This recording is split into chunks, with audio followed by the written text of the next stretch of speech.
Imagine capturing what you believe will be a perfect holiday memory, only for tragedy to erase your existence moments later. For 8 torturous years, the vanishing of the Brighton family from the serene wilderness of Silverpine Lake haunted authorities and devastated a town's hopeful spirit. Some believed the wilderness had simply swallowed them. Others whispered about darker secrets lurking in the pines. But what if I told you that a recent breakthrough using cutting-edge aerial technology has unearthed evidence that not only reopens the case, but shatters everything we thought we knew? What secrets did those acres of untamed forest conceal all this time? Why did search parties, dozens strong, miss a clue that would have changed the course of the investigation? And, perhaps most chillingly, what happened in those final minutes before the Brightons were wiped from the world? Before we unravel those new discoveries, let's remember, unsolved mysteries, like that of the Brightons, keep us asking questions long after the headlines fade. If you find yourself drawn in by such puzzles, let us know in the comments what brought you here. Our community's curiosity ensures that stories like this one never fade away. The Brighton family appeared on that August morning in 2016, like any other vacationing group hoping to relive old traditions. Mark Brighton, 41, was an engineer from Vermont. His wife, Lucy, 39, loved painting and taught art in a small-town school. Their children, Sophie, who had just turned 13, and little Max, age 8, were ready for adventures by the lake. Mark's social media post that morning read, "Silverpine, our family's happy place. Let's make some memories." The weather was idyllic. Blue skies, sunlight dancing across gentle ripples, and a crowd of weekend campers enjoying the last stretch of summer. That afternoon, Lucy snapped what would become the most scrutinized photograph in Silverpine's history, a shot of all 4 Brightons, laughing beside a rented canoe, the dock and pine trees behind them. Mark and Lucy stand shoulder to shoulder, while the kids flash peace signs with their lemonade cups aloft. Hours later, it was as if the entire family had been plucked from the world. No one saw them leave the dock, no canoes were missing, but their car was gone from the lot, and all their cell phones suddenly went dead at 5:23 p.m. that evening. At first, park rangers thought the Brightons had gone on a spontaneous hike. Families often did. But as night fell, their tent and bags were found undisturbed near the campfire. By morning, the reality set in. Something was terribly wrong. Chief Investigator Rachel Duval, a veteran of missing persons cases, arrived the next day and immediately sensed this was unlike anything she'd handled. Families don't evaporate. Not here, not in open daylight, she told the press, launching one of the largest search operations in state history. Drones, search dogs, boats, and hundreds of volunteers scoured every trail and cove around Silverpine. Neighboring states' police joined in, their efforts fruitless. No clothes, no gear, not so much as a shoe. It was as if the lake or the forest had claimed them without leaving a single trace. Still, someone knew something. 3 days into the search, an anonymous call tipped authorities to a distant logging road 20 miles north, where a car matching a Vermont plate had been seen speeding by, nearly running the caller off the path just after sunset. When Rachel's team followed up, they found fresh tire tracks and a scattering of children's snack wrappers by the road's muddy shoulder. The trail grew colder as the days passed. The question was no longer just, where did the Brightons go? It was, who or what wanted them to disappear? The official investigation quickly turned up more questions than answers. The Brightons' tent stood untouched, campfire wood unburned, and Lucy's art supplies stacked neatly next to a half-finished sketch of the lake. The family's cooler remained packed, untouched lemonade still cold inside. But there were no signs of a hurried escape. No footprints, no evidence of a scuffle. It was as if they'd planned to return after a short walk. Detective Rachel Duval reviewed security footage from the small marina shop near the lake's entrance.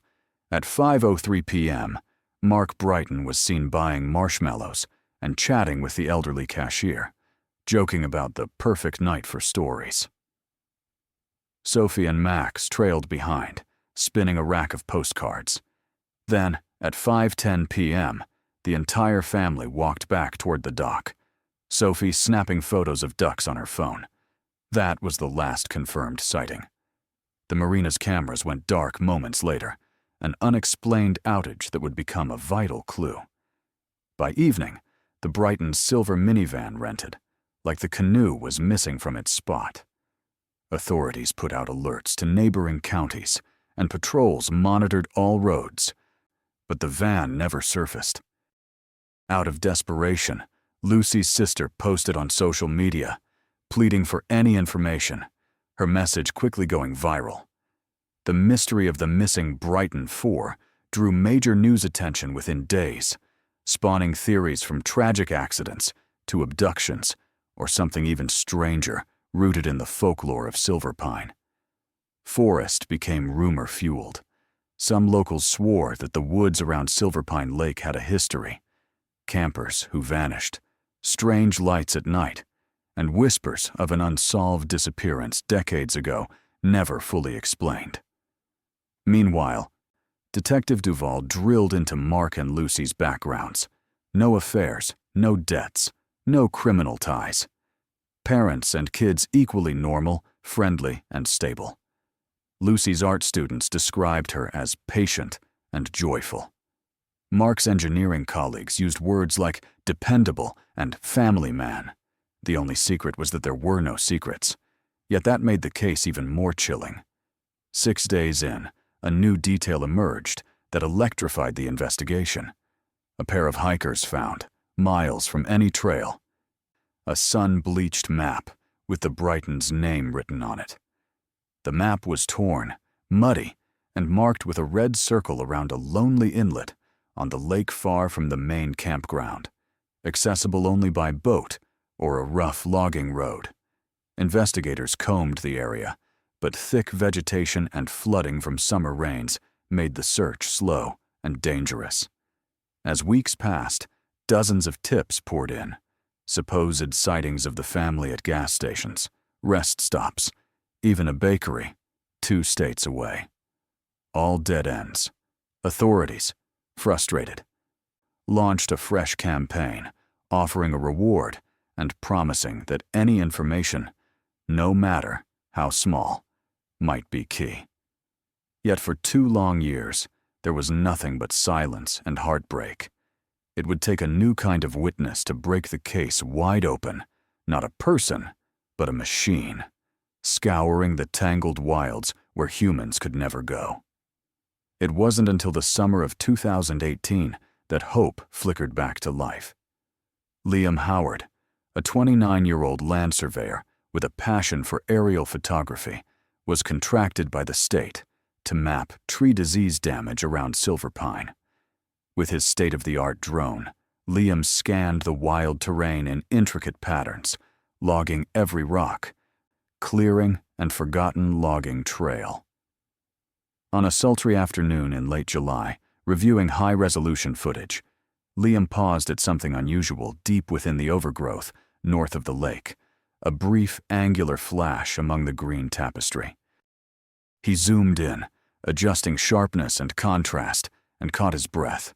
There, nearly invisible beneath 7 seasons' worth of vines and debris, lay a reflection metallic, unmistakably artificial.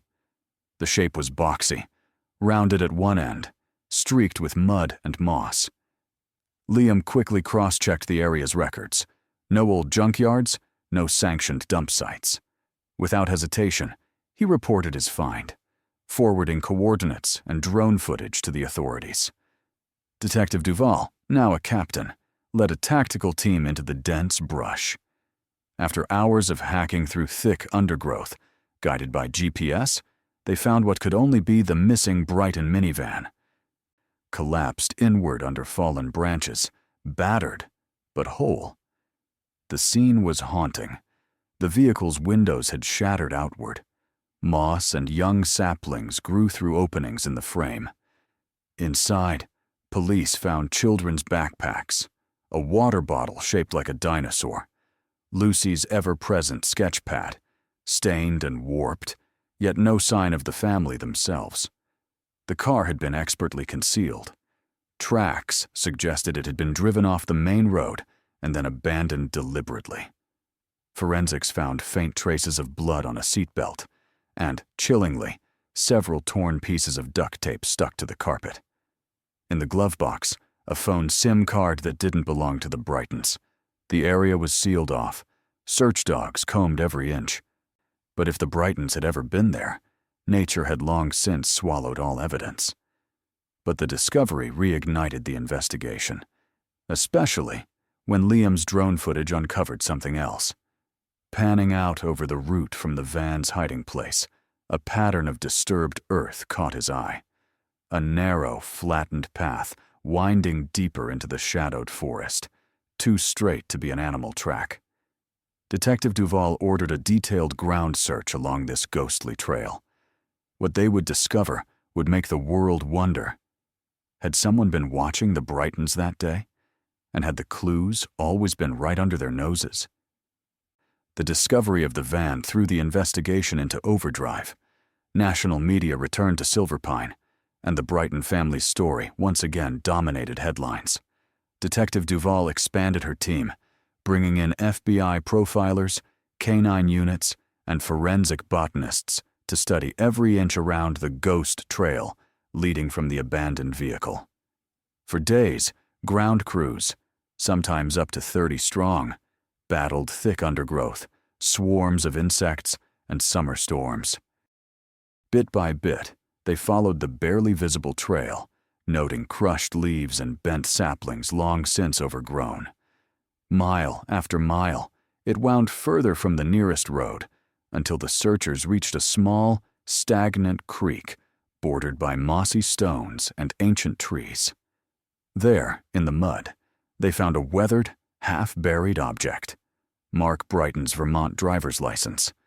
Nearby, a torn girl's sweater, faded from months of exposure and instantly identified by Lucy's sister as belonging to Sophie. A few feet beyond, hidden under leaves, lay a child-sized shoe maxes, with his name still faintly written inside. The area was immediately cordoned off in Brighton, and searchers moved with renewed urgency and dread. Forensics revealed traces of blood on both the license and the sweater, confirming the evidence was directly tied to the missing family. But still, no bodies, and no sign of who had led them here, or why. Just when hope seemed to fade again, another clue surfaced. On a bark-stripped tree at the edge of the creek, someone had carved 3 letters, deeply gouged into the wood, ATR. None of the investigators could decipher the meaning. In the following weeks, analysis of the mysterious SIM card from the van yielded a breakthrough. It contained a handful of text messages sent and received around the time of the disappearance. Some were cryptic, but one thread stood out. Clearing ready. Don't miss your time slot. Be fast. Attached was a GPS coordinate pointing right to the creek, where the evidence had just been found. Detective Duval's team dug deep into phone records, vehicle rentals, and campground visitor logs. One name began showing up in connection to short-term phone purchases, cash-only van rentals, and suspicious activity around the lake in early August 2016. A drifter and former forest ranger named Adam Trent Rowley. The initials ATR. When authorities brought in Rowley for questioning, the case took an even darker turn. Adam Trent Rowley sat across from Detective Duval in the small, windowless interview room, his weathered hands folded calmly. He denied any involvement, claiming he'd been camping out west when the Brightons disappeared. But his alibi was full of holes. Traffic cameras had caught his old truck within 10 miles of Silverpine on the day in question, and forensic experts matched his boot prints to prints found at the creek. As pressure mounted, Rowley's facade began to crack. When confronted with the photos of the carved ATR and the text messages from the SIM card, his hands shook and his gaze dropped. "Sometimes folks come to the woods," he muttered darkly, "and don't belong." Duval pressed him for the meaning of the cryptic messages. Rowley refused to elaborate, instead repeating that the lake had a way of keeping secrets. Investigators scoured Rowley's former Forest Service records and found something chilling. He'd been linked, though never charged, to 2 separate missing hiker cases nearly a decade earlier. In both, search teams had stopped within half a mile of areas Rowley had mapped and patrolled extensively. A search warrant was rushed through. At Rowley's small, isolated cabin north of Silverpine, teams found a cache of disturbing evidence. Maps with marked remote clearings, multiple burner phones, and a box containing children's items, bracelets, a toy car, a faded drawing. Among them, Sophie's missing journal and a letter from Max to his grandparents, never sent. But the other breakthrough was technological. Data from the SIM card was further analyzed by the FBI's cyber team, who recovered deleted messages.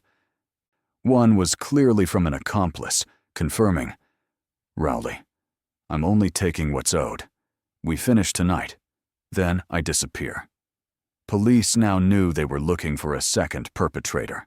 The pressure mounted for Rowley, but he remained silent until confronted with evidence that the accomplice had betrayed him and fled the region. Under Duval's relentless questioning, Rowley finally broke. Through gritted teeth and rambling phrases, he relayed a chilling account. He and his accomplice, a drifter known only as Sparrow, had been watching families at Silverpine for weeks. They picked the Brightons because they followed predictable routines: late afternoons at the dock, evening walks, no local friends to check in often. Sparrow initiated the plan. "A quick payday," Rowley said. But something went wrong, Sophie fought back, and their plan to simply rob and scare the family unraveled into violence and chaos. According to Rowley, Sparrow forced the Brightons into their van at gunpoint, drove them out to the secluded creek where evidence was later found, then led them deeper into the forest. There, according to Rowley, he left Sparrow to finish it. Rowley insisted he never wanted anyone to die, but his involvement was undeniable. Detective Duval knew the answers to the Brightons' disappearance were close, but to finally solve the case, she had to find Sparrow. With Rowley behind bars and the public hungry for closure, the hunt for Sparrow consumed law enforcement. Detective Duval's team scoured leads across several states, working with the FBI to develop a psychological profile based on Rowley's statements and the behavioral patterns gleaned from crime scene evidence. One detail stuck out: every item left behind, drawings, bracelets, even that unmailed letter, had been meticulously wiped down for prints, except a child's toy car, which held an unfamiliar partial fingerprint. Cross-referencing nationwide databases finally provided a hit: a petty criminal named Harvey Spence, known in transient circles as Sparrow, who had multiple aliases and a history of violence and evading authorities. Surveillance footage from a service station 90 miles south of Silverpine, taken 12 days after the disappearance, confirmed Spence's presence. He'd changed his appearance, dyed his hair, and bought gas with cash, but the footage caught enough for facial recognition. Duval's team worked non-stop, checking bus routes, interviewing contacts, and tracing the old burner phones. They discovered a prepaid card used to rent a storage unit on the outskirts of Atlanta, the next major clue. A coordinated takedown followed.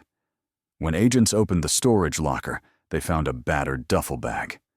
Inside, several wallets, children's belongings from other potential victims, a hunting knife, and most harrowing of all, a memory card loaded with dozens of unearthed family photos and shaky video clips. Among them, blurry images of Sophie and Max, and a final video date stamped the evening of their disappearance, showing a forest clearing and the sound of sobbing. Armed with this new evidence, law enforcement closed in. Spence was apprehended at a Greyhound station, attempting to board a night bus for the border. In custody, faced with the overwhelming proof, including Ruley's full confession and the digital trail he'd failed to erase, Spence finally admitted to his true role. He confessed to orchestrating the abduction, coercing Ruley, and ultimately killing the family when the robbery turned violent. In a cold, emotionless recounting, he described leading the Brightons from the van under threat, forcing them into the woods and burying them in a shallow grave, camouflaged by fallen logs and branches far from any marked path. With both perpetrators in custody and the location revealed, authorities recovered the remains of the Brighton family at last. The heartbreak was profound, but so was the relief. After 2 dark years, there was finally closure. News of the Brighton family's recovery surged through the country, sparking both grief and a collective sigh of relief. For the residents of Silverpine and the extended family, the finality was devastating yet necessary, a wound that could finally begin to heal. Detective Rachel Duval, now a local hero, oversaw every step as the remains were respectfully retrieved and forensically identified. Memorials sprang up around the lake flowers, candles, children's artwork, and handwritten messages from strangers touched by the family's story. The small community gathered for a candlelight vigil, Sophie's best friend reading aloud from her lost journal, her voice trembling. The trial of Harvey Sparrow Spence drew national attention. His attorney attempted an insanity defense, but the overwhelming evidence, including his own cold confession and digital records, undermined any hope for acquittal. Spence was found guilty on all counts: kidnapping, murder, and tampering with evidence, receiving life imprisonment with no chance of release. Adam Rowley faced a separate jury. His participation and failure to prevent the tragedy sealed his fate. Though testimony about Sparrow's manipulation earned Rowley a slightly lesser sentence: life with the possibility of parole after 40 years. For many, it was not enough, but for the prosecution, it cemented accountability. The tragedy inspired change far beyond Silverpine. The state legislature funded a new missing persons rapid response task force, focusing on interagency communication, digital forensics, and advanced drone search technology. Schools incorporated safety education for families visiting wilderness areas. The region's law enforcement set up a database for cross-jurisdictional disappearances, ensuring connections could be found where none were noticed before. Lucy's former students led a campaign to paint a mural across the school, a bright, colorful panorama of the Brighton family, together by the lake, surrounded by soaring birds and sunlight. Sophie and Max's uncle started a foundation in their honor, supporting search efforts in cold cases and offering comfort to families of the missing. On the first anniversary of the case's resolution, the families gathered at Silverpine Lake. There, beside the dock, where the last happy photo was taken, they dedicated a stone memorial. The inscription read, "In memory of the Brightons, whose joy and love endure beyond the shadows. May every missing soul find light, and every family find answers." Detective Duval stepped back, looking at the faces in the crowd: families, police, and survivors in solidarity. She hoped that no other parents would ever have to wait, as the Brightons did, for the truth. The story of the Brighton family remains a solemn reminder. In every missing persons case, beyond the reports and headlines, real lives and hope hang in the balance. Never stop searching. Never stop caring.